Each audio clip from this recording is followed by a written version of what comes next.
fordítottatás után jöttek át tudatosan először a szabonalány után az egész vállalat. És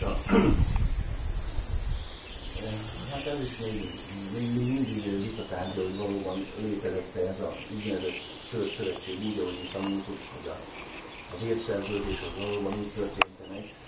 Amire viszont hát egyre több történész mondjuk csak azt mondja, hogy valószínűleg úgy történhetett, hogy a Árpád apját, az Államost, azt mint ilyen istenekkel kapcsolatot tartó főembert valahol útközben feláldozták. Hát valószínű. Árpád lett ugye az egyesített csapatoknak a fővezére, a törzseknek a fővezére. Egyébként nem volt ez egy olyan teljhatalommal bíró dolog, szóval egy csomó dologban minden törzs azt csinálta, amit akart. Ez ugye a magyaroknál elég, igen, hosszú ideig később is megmaradt, de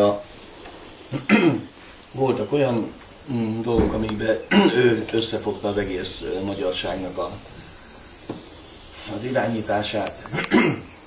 És a 7 törzs, amikor ugye bevonult, azok felosztották maguk között az akkori. De Kárpát-medencét ennek a nyomait valahol a magyar helység nevek is őrzik. A 7 törzsnek